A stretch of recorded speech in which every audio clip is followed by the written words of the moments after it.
एक 18 साल की लड़की ने एक 98 साल बुढ़े से शादी कर ली।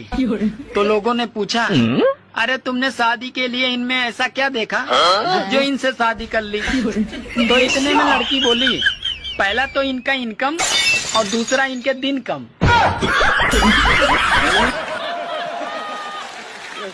सुहाग रात के दिन पत्नी अपने पति को सबसे पहले क्या देती? दूध। उसके बाद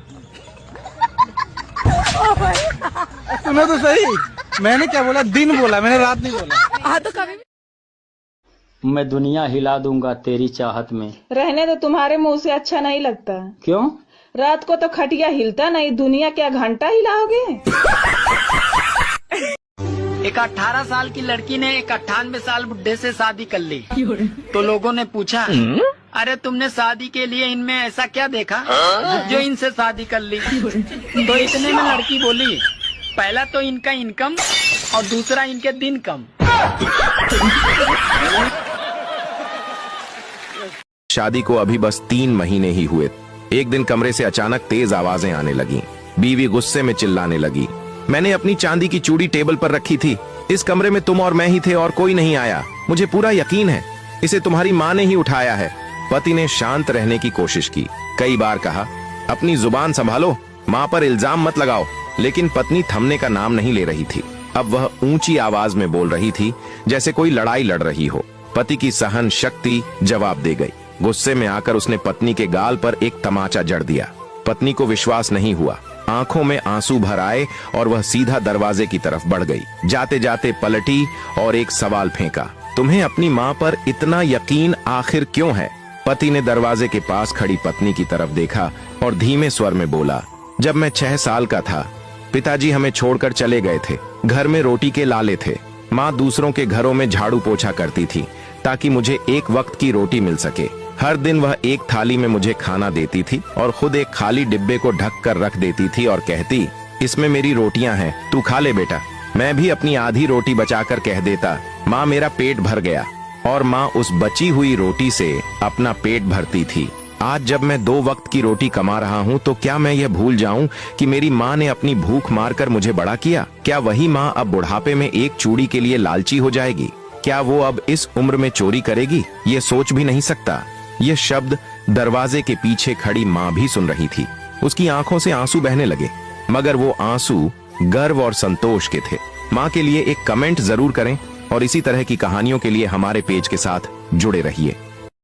एक गांव में सास बहू रहती थी। एक दिन किसी बात को लेकर दोनों में झगड़ा हो गया। बहू ने मन ही मन ठान लिया कि सास को मजा चखा के रहूंगी। 1-2 दिन का टाइम लिया और बहू बीमारी का बहाना करके सो गई। 1-2 दिन तक खाना नहीं बना, दर्द से कहरा रही थी। पति जब पास में पहुंचा और बोला, क्या हुआ? तो पत्नी रोने लगी कि मेरा अंतिम समय आ गया। पति बोला, ऐसा क्या हुआ? पत्नी बोली, ये बीमारी तो मेरे शुरू से ही है। मेरे को किसी ने मेरे पीहर में बताया था कि जब तुम्हारी शादी हो जाएगी और तुम्हारी सास गधे पे चढ़ के आएगी, मुंह काला करके, सर मुंडन करवा के, और वो तुम्हें पानी का लोटा देगी, वो पानी अगर तुम पियोगी तो ये बीमारी कटेगी। पति बोला, बस इतनी सी बात? मैं तुम्हारे लिए कुछ भी कर सकता हूँ, तुम मेरे घर की लक्ष्मी हो। पति ने वैसा ही किया। पति अपने ससुराल पहुंचा, अपनी सास के पास जाके उदास होके बैठ गया। सास बोली, जवाई जी क्या हुआ, आप इतने उदास क्यों हो? पति रोने लगा और बोला, आपकी बेटी का अंतिम समय आ गया। सास बोली, ऐसा क्या हुआ, क्या बीमारी लगी है?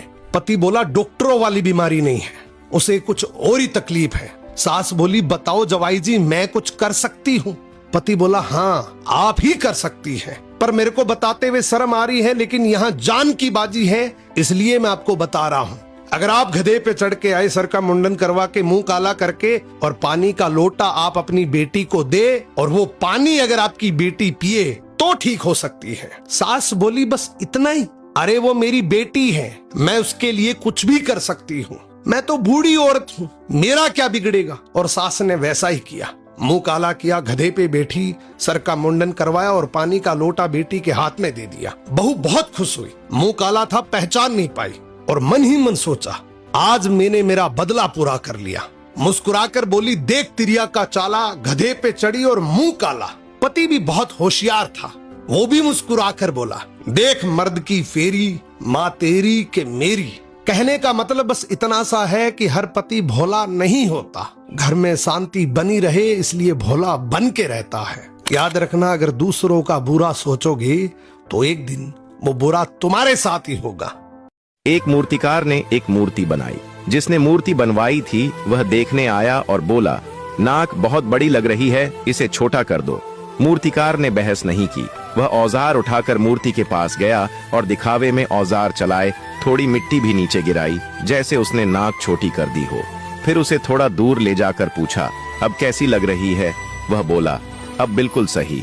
मूर्तिकार जानता था कि वह आदमी मूर्ति के बिल्कुल नीचे खड़ा था, इसलिए नाक बड़ी लग रही थी, पर उसने बहस नहीं की, क्योंकि बहस जीतकर भी वह आदमी खुश नहीं होता।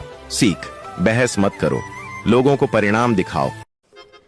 सुनो, मैं शादी में जा रही हूँ। ठीक है, ध्यान से जाना और धीरे चलाना। लेकिन मैं गाड़ी से थोड़ी जा रही हूँ। अरे मैं गाड़ी का नहीं, तेरी जुबान का बोल रहा हूँ। जो पानी बहुत साफ होता है उसमें मछलियां नहीं रहती, लेकिन जो पानी गंदा होता है उसमें आपको ढेर सारी मछलियां मिल जाएगी। बिल्कुल यही हाल आजकल हमारे रिश्तों का है। जो इंसान जितना ज्यादा सच्चा और साफ दिल का होता है वो उतना ही ज्यादा अकेला रहता है, और जो इंसान जितना ज्यादा झूठा और धोखेबाज होता है वो उतना ही सबका प्यारा बन जाता है। झूठी और फरेबी बातें सुनने में बहुत अच्छी लगती है, लेकिन सच्चाई से खोखले रिश्ते टूट जाते हैं। इसीलिए सच्चा और साफ कहने वाला आदमी हमेशा अकेला रहता है। वो कौन सा दरवाजा है जो कभी बंद नहीं होता? कौन सा दरवाजा है जो कभी बंद नहीं होता? घर का दरवाजा। बहुत ही ज्यादा गलत जवाब है। कमेंट में बताओ कि सही जवाब क्या है, और देखते हैं कितने लोगों को पता है सही जवाब। बोलने का तो कुछ भी बोलते हो, क्या करके दिखा पाओगे? तुमसे तो चिड़चिड़ी भी नहीं चलती, क्या फुलझड़ी जला पाओगे? फुलझड़ी जलाने की बात करती हो, तेरा ये भी श्रद्धा पूरा दूंगा। अच्छा, कि फुलझड़ी जलाने की बात करती हो, तेरा ये भी श्रद्धा पूरा दूंगा। एक बार मेरे प्लस में मेहनत सटा के देखो, पूरा ट्रांसफार्मर उड़ा दूंगा। प्यारी समझ गई।